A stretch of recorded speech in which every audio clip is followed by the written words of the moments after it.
अस्सलाम वालेकुम। उम्मीद है आप तमाम दोस्त खैरियत से होंगे। साल 2026 की इनकम टैक्स रिटर्न्स एफबीआर के पोर्टल के ऊपर इस वक्त सबमिशन के लिए जो है वो ओपन है।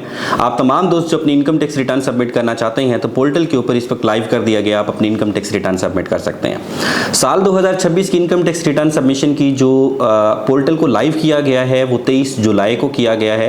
एज पर लॉ जो इसकी डेट स्टार्ट होती है वो 1 जुलाई से लेकर 30 सितंबर तक आप अपनी इनकम टैक्स रिटर्न सबमिट कर सकते हैं। इस हवाले से कुछ एफबीआर ने चेंजिंग्स की हैं, वो क्या चेंजिंग्स की हैं वो भी मैं आपको बता देता हूं। एक तो आपका जो एक्टिव टैक्स पेयर लिस्ट में आने के लिए जो आपका चालान था वो 1000 रुपए का था, अब एफबीआर ने उसको चेंज करके 25,000 रुपए का कर दिया। उसके साथ साथ आपका जो पोर्टल था, पोर्टल को कंप्लीटली चेंज कर दिया। जैसे कि इस वक्त स्क्रीन के ऊपर आप लोग देख सकते हैं, फाइनेंशियल ईयर 2025 का जो फॉर्म था वो मैं आप लोगों को दिखा देता हूं। फाइनेंशियल ईयर 2025 का फॉर्म इस तरह से था।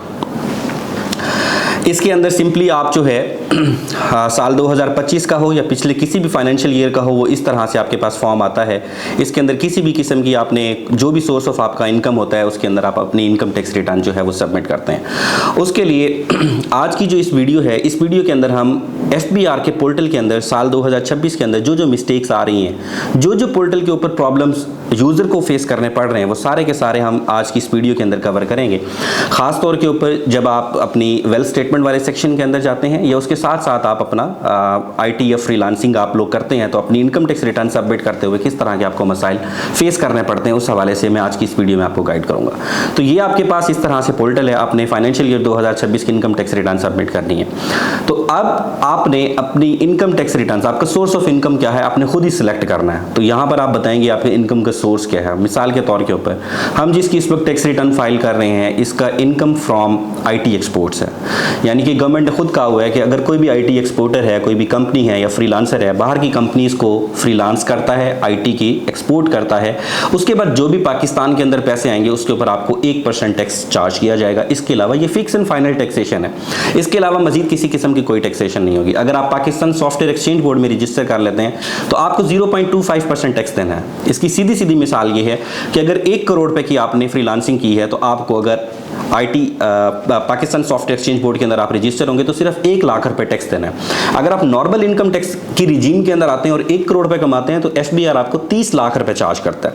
वहीं अगर आप पाकिस्तान सॉफ्टवेयर एक्सचेंज बोर्ड में रजिस्टर हो जाते हैं और आप फ्रीलांसर हैं, आईटी एक्सपोर्टर हैं, तो आपको सिर्फ 25,000 रुपए टैक्स देना पड़ेगा। उसके अलावा मजीद आपको किसी किस्म का टैक्स नहीं देना। तो अभी जो पोर्टल बना है, इस पोर्टल के अंदर इस तरह की कोई भी फैसिलिटेशन नहीं है कि आईटी एक्सपोर्टर अपनी इनकम टैक्स रिटर्न किस तरह से सबमिट कर सकता है। तो हम ये सिर्फ बातों की हद तक आपको नहीं बताएंगे, प्रैक्टिकली आपको सिस्टम के ऊपर दिखाएंगे कि किस तरह से आप अपनी इनकम टैक्स रिटर्न अगर एज अ फ्रीलांसर हैं तो आप किस तरह से उसको सबमिट कर सकते हैं।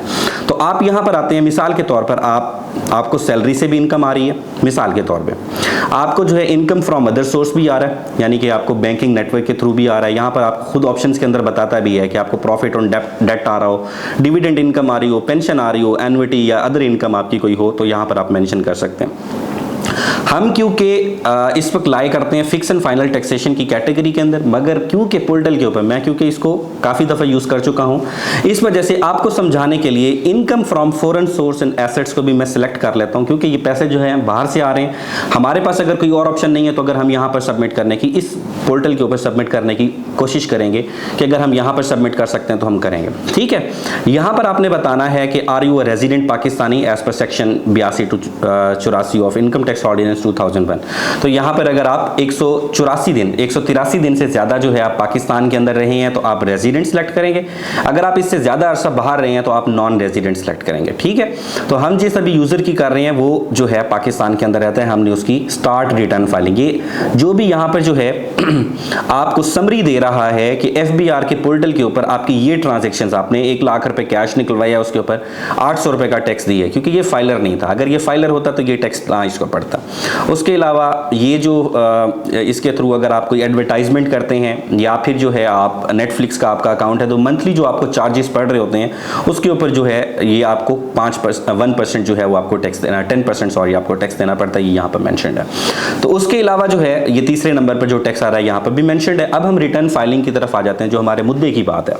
अब हम जिसकी रिटर्न फाइल कर रहे हैं ये यहाँ पर हमारे पास वर्किंग है, उसको एचबीएल बैंक के अंदर और मेज़ान बैंक के अंदर 15,34,000 25 रुपये आए हैं, ये अमाउंट हमारे पास, ये फिगर आ गया। तो अभी सिर्फ मैं आपको इसकी बाकी वेल्थ स्टेटमेंट नहीं दिखाऊंगा कि बाकी वेल्थ स्टेटमेंट के अंदर हमने क्या करना है। हम सिर्फ डिक्लेरेशन की बात कर रहे हैं कि अगर एक फ्रीलांसर है वो अपनी किस तरह से डिक्लेरेशन कर सकता है। तो यहाँ पर एम्प्लॉयमेंट का सेक्शन हमारे पास नहीं है, हम आ जाते हैं सिर्फ सीधा सीधा फॉरेन सोर्सेज के सेक्शन के अंदर आ जाते हैं। बहरहाल इससे पहले जो फाइनेंशियल ईयर थे, इससे पहले फाइनेंशियल ईयर्स के अंदर आपको क्या करना होता था, आप टैक्स चार्जेबल के सेक्शन के अंदर आते थे, फिक्स एंड फाइनल टैक्सेशन की कैटेगरी में आते थे। यहां पर नीचे आपके पास एक सेक्शन दिया हुआ है एक्सपोर्ट ऑफ सर्विसेज का।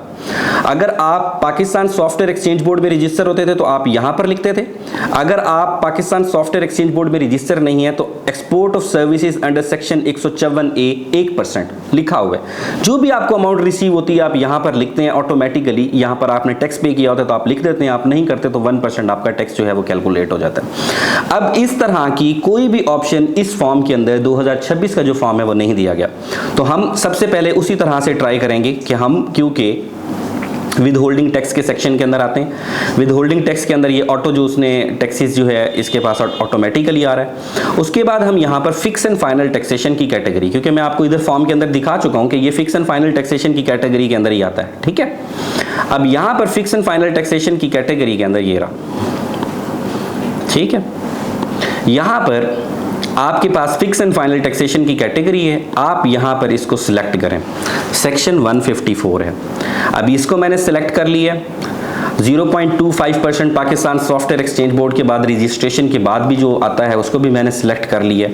सिर्फ जो आपका आईटी डिपार्टमेंट के अंदर एफबीआर के बैठे हुए हैं सॉफ्टवेयर इंजीनियर्स, उन्होंने इसको इनेबल करना था और ये प्रॉब्लम सॉल्व हो जाता था। ये यहाँ पर टोटल अमाउंट और टैक्स डिडक्टेड का जो सेक्शन है इसको इनेबल ही नहीं किया। अब जितने भी फ्रीलांसर हैं अपनी इनकम टैक्स रिटर्न्स किस तरह से सबमिट करें। ये पाकिस्तान का वाहिद एक ऐसा डिपार्टमेंट है जो पूरे मुल्क को चलाता है, अरबों खरबों के अंदर इनकी टैक्स की कलेक्शन है, मगर जो सॉफ्टवेयर इंजीनियर्स हैं उनकी आप हालत देख लें। अभी आपके जो सॉफ्टवेयर इंजीनियर्स हैं पूरा साल आपका कोई काम नहीं करेंगे। जैसे ही इनकम टैक्स रिटर्न सबमिशन का टाइम स्टार्ट होगा, 1 जुलाई को आपकी टैक्स रिटर्न्स ओपन होनी थी और टैक्स रिटर्न्स आपकी ओपन हुई है 23 जुलाई को। फिर आपका सिस्टम मेंटेनेंस पे चला गया। 8 अगस्त से लेकर 10 अगस्त तक शेड्यूल मेंटेनेंस थी और 11 अगस्त को भी सिस्टम लाइव नहीं आया। अब अगर यहां पर सिस्टम सिर्फ और सिर्फ इसको इनेबल कर देते, आप क्या कहते हैं एसबीआर वाले, आप हमें हमारी मिस्टेक्स बताएं, हम उसका सॉल्यूशन निकालेंगे। आप उनको कॉल करें, उनको पता ही नहीं है सॉल्यूशन क्या है, नहीं पता लिटरली। इसलिए मैं ये वीडियो बना रहा हूं ताकि एसबीआर को कोई जो है वो ऑफिशियल इस वीडियो को देख रहा है तो इन प्रॉब्लम्स को जो है वो सॉल्व करे। अब यहां पर क्योंकि ये सेक्शन नहीं है, अब हमने टैक्स रिटर्न सबमिट करनी है। अगर हम टैक्स रिटर्न सबमिट नहीं करेंगे 30 सितंबर तक तो हम नॉन फाइलर की कैटेगरी में चले जाएंगे। फिर हमें जो है पाकिस्तान सॉफ्टवेयर एक्सचेंज बोर्ड का जो सर्टिफिकेट है वो लेने के लिए जब तक हम फाइलर नहीं होंगे हम नहीं करेंगे। तो यानी कि 25,000 रुपए का मैं चालान पे करूं अपने क्लाइंट के लिए, अगर मैं भी होता तो मुझे भी पे करना पड़ता, मैं क्यों करूं। अच्छा, अब हम देखेंगे इसका सॉल्यूशन क्या है हमारे पास। तो सिंपली जब मैं इसको एडिट ही नहीं कर सकता, कुछ भी नहीं कर सकता, तो मैं इसको डिलीट कर देता हूं। अगर ठहरा भी रहे तो कोई मसला नहीं है। अब हमारे पास यहां पर ऑप्शन है कि अच्छा 2 तरह की हमारे पास फ्रीलांसिंग हो रही है। एक आपकी फ्रीलांसिंग होती है जो कि पेमेंट आपको जब एट सोर्स आपको रिसीव होती है, जब आप बैंकिंग चैनल्स के थ्रू, कंपनीज के थ्रू आप काम कर रहे होते हैं। मिसाल के तौर पर आपका एक सॉफ्टवेयर हाउस है, आपने यूके की, यूएस की, किसी भी फॉरेन कंट्री के साथ, किसी कंपनी के साथ आपने जो है वो कॉन्ट्रैक्ट किया हुआ है। तो जब आपके बैंक अकाउंट के अंदर पेमेंट आती है तो आपसे बैंक पूछता है कि ये पेमेंट किस तरह, किस चीज़ की आई है। तो आप कहते हैं ये फ्रीलांसिंग है, साथ में आप अपना पाकिस्तान सॉफ्टवेयर एक्सचेंज बोर्ड का आप उनको सर्टिफिकेट दे देते हैं। तो 0.25% की टैक्स की डिडक्शन होने के बाद आपके अकाउंट में पैसे आ जाते हैं। अब हमारे पास वो वाले जो YouTube से इनकम जिनकी आती है उनकी भी ऑटोमेटिकली टैक्स की डिडक्शन होकर आती है। अब हमारे वो वाले दोस्त जो फाइवर या अपवर्क के थ्रू काम करते हैं उनको तो पेमेंट आती है पेनियर के थ्रू। तो जब आपके बैंक अकाउंट के अंदर पैसे आते हैं तो पैसे तो आपके एज अ होम रेमिटेंस आ रहे होते हैं, ठीक है।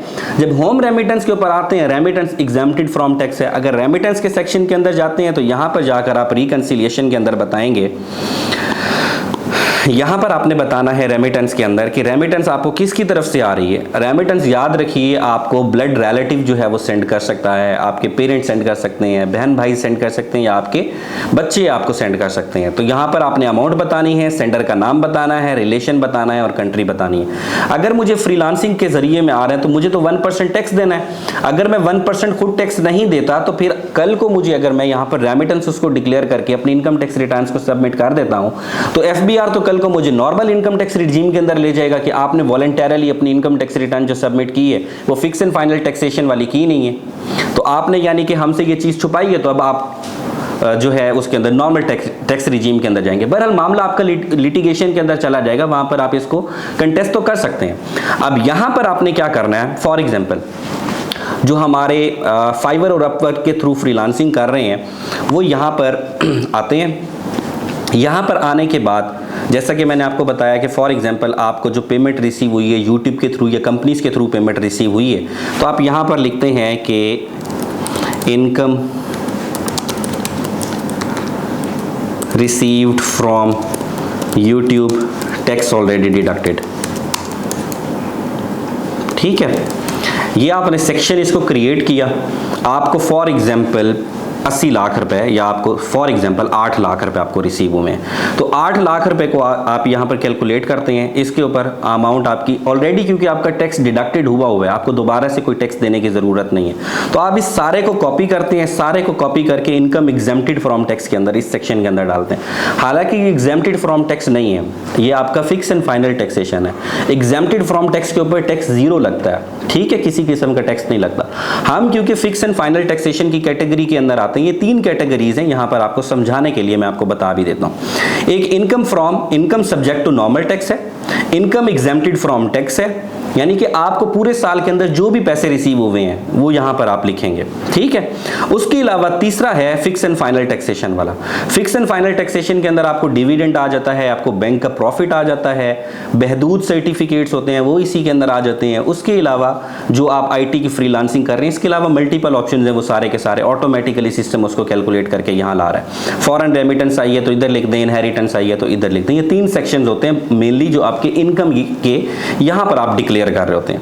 अब यहां पर जाकर मेरे पास एक जुगाड़ था, हमने उस जुगाड़ को फॉलो किया। हमारा क्योंकि टैक्स ऑलरेडी डिडक्टेड था तो हमने यहां पर डाला है और अपनी इनकम टैक्स रिटर्न्स को यहां पर सिंपली जो है इसको सेव करूंगा। सेव करने के बाद जो है मैं इसको सबमिशन की तरफ जाऊंगा, तो सबमिशन की तरफ चला जाता हूं। अगर फॉर एग्जांपल मेरा टैक्स ऑलरेडी डिडक्टेड नहीं है तो मैं इसको किस तरह से करूंगा, मेरे पास कोई भी ऑप्शन नहीं है, ठीक है। अदर सोर्सेज के अंदर फॉर एग्जांपल मैं आ जाता हूं। अदर सोर्सेज के अंदर मैंने यहां पर जो है इसको, मेरे पास और कोई भी ऑप्शन यहां पर मौजूद नहीं है। फॉर एग्जांपल मैंने अदर रिसिप्ट के अंदर जाकर 8 लाख रुपए लिख दिया कि मुझे 8 लाख रुपए यूट्यूब से जो है वो रिसीव हुए हैं। अच्छा, अब आप क्या करें कि यहां पर आपके पास ऑप्शन आ रहा है income subject to final taxation. यहां पर मैंने 8 लाख रुपए जो है फाइनल टैक्सेशन की कैटेगरी के अंदर डाल दिए। अब जब मैंने यहां पर final subject to final taxation के अंदर डाला है तो वो यहां पर बिल्कुल लेकर आएगा। रिकंसिलिएशन के अंदर देखें बिल्कुल वो 8 लाख रुपए ले आया इसको, ठीक है। इसको मैं यहां से रिमूव कर देता हूं ताकि आप लोग कंफ्यूज ना हो। मैंने इसको रिमूव कर दिए। जो मैंने अदर सोर्स के अंदर income subject to final taxation डाला है वो यहाँ पर वो आ रहा है। अब इसके ऊपर जो 1% टैक्स देना था, वो 1% टैक्स की ट्रीटमेंट किस तरह से होगी, वो ऑटोमेटिकली उसने मुझे नीचे फॉर्म दे दिया है। इस फॉर्म के अंदर टैक्स डिडक्शन का फॉर्म है। आप यहाँ पर आए फिक्स एंड फाइनल टैक्सेशन के अंदर, जब मैं सेक्शन यहाँ पर सिलेक्ट करता हूँ सेक्शन 154, तो सेक्शन यहाँ पर आ ही नहीं रहा। तो आप बताएं इनकम टैक्स रिटर्न जब हमने सबमिट करनी है और वॉलंटरली मैं खुद कह रहा हूँ कि मैंने अपना टैक्स पे करना है, तो FBR कहता है नहीं आपने तो टैक्स ही पे नहीं करना। तो ऐसी सूरत हाल के अंदर जो फ्रीलांसर्स हैं या IT एक्सपोर्टर्स हैं वो अपनी इनकम टैक्स रिटर्न्स किस तरह से सबमिट करेंगे। तो ये आज की वीडियो बनाने का मकसद यही था, एक तो एजुकेशनल पर्पस के लिए बनाई थी कि वो लोग जिनका ऑलरेडी टैक्स डिडक्ट होकर आ रहा है अपनी इनकम टैक्स रिटर्न्स किस तरह से सबमिट करेंगे, वो मैंने गाइड कर दी है। अगर आपका टैक्स ऑलरेडी डिडक्ट नहीं होकर आ रहा उसके लिए भी आपके पास जाहिर सी बात है जुगाड़ है, मगर ये वीडियो बड़ी हो जाएगी, इस वजह से उसकी इस वीडियो के अंदर मैं आपको कवर नहीं कर रहा। इस हवाले से आपका कोई भी सवाल है नीचे कमेंट सेक्शन में आप पूछ सकते हैं, या हमारा व्हाट्सएप नंबर आपके पास सामने स्क्रीन के ऊपर शो हो रहा होगा, तो आपकी कोई भी क्यूरी है आप वहां पर पूछ सकते हैं। तो आज की वीडियो के लिए इतना ही, मिलते हैं अगली वीडियो में। थैंक यू वेरी मच, अल्लाह हाफिज़।